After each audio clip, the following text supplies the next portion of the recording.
मुझे क्लीनजिंग करी एटा green tea को गरम पानी पकई देती ताको मु बाहर कर देछि। तो से जो गरम पानी रे पकई जोटा ये जो पानीटा तो ये मु फेस रे क्लीनजिंग करी।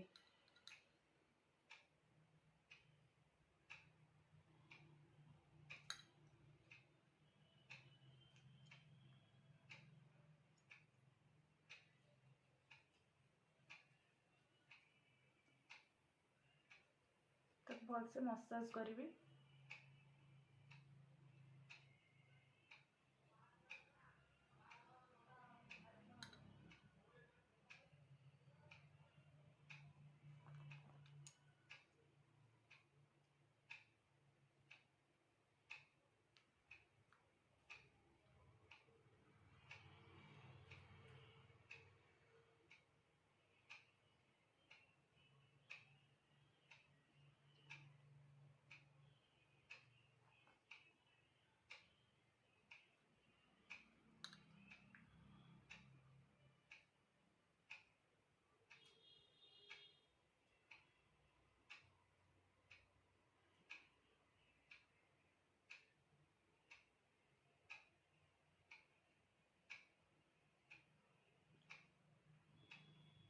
मोर क्लीनजिंग सरीगला तो ये मु स्क्रब करी।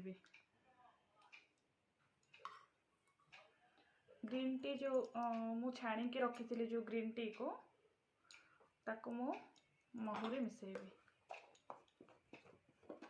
देखो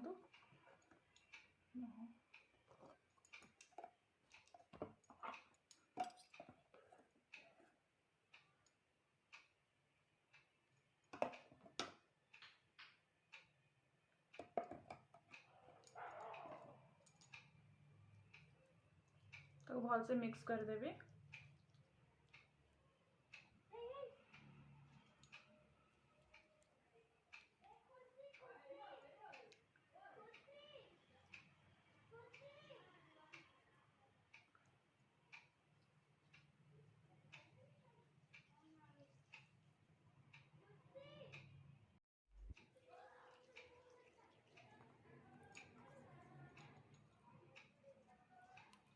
तो आस्ते आस्ते आस्ते आस्ते बेसी जोरे मु करूनी कहीं स्किन पूरा खराब हो तो मतलब आस्ते आस्ते स्क्रब करुँची।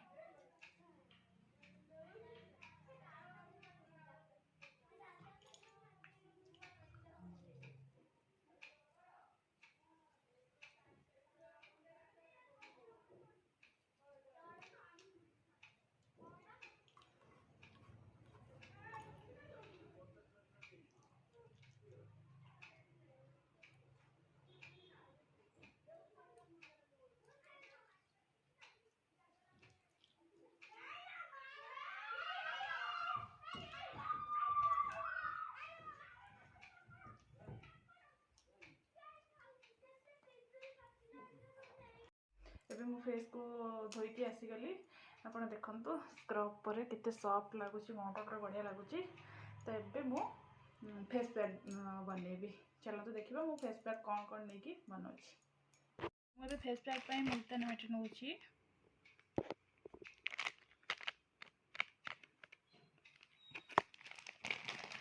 तो तापर नेबी रोज वाटर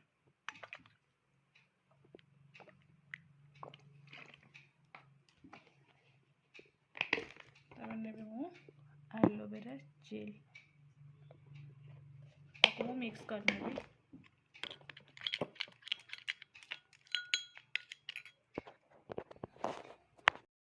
अबे फेस पैक लगाउची।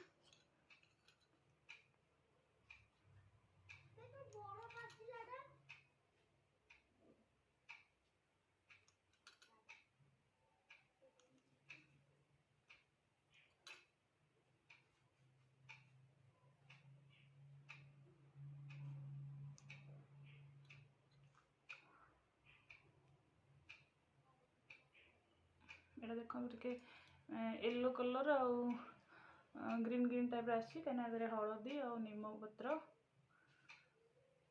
पत्र सब मिसी से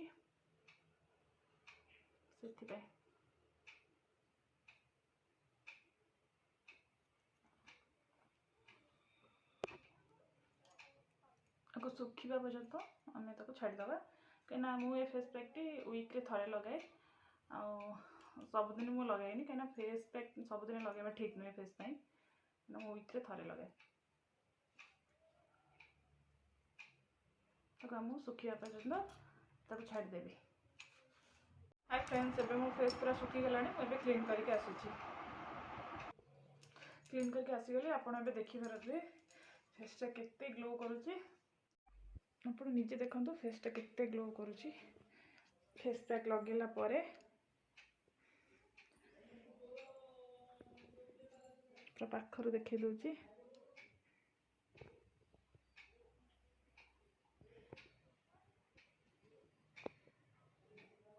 ଏବେ ମୁଁ ଫେସ୍ରେ ଖାଲି ଜଷ୍ଟ ଟିକେ ହାଲକା लिपस्टिक ଲଗାଇଦେଲି, ତ ବିନ୍ଦି ଲଗାଇଦେଲି, ଆଉ ମୁଁ କିଛି ଲଗାଇନି, ବାସ୍ ମଶ୍ଚରାଇଜର୍ ଲଗାଇଛି।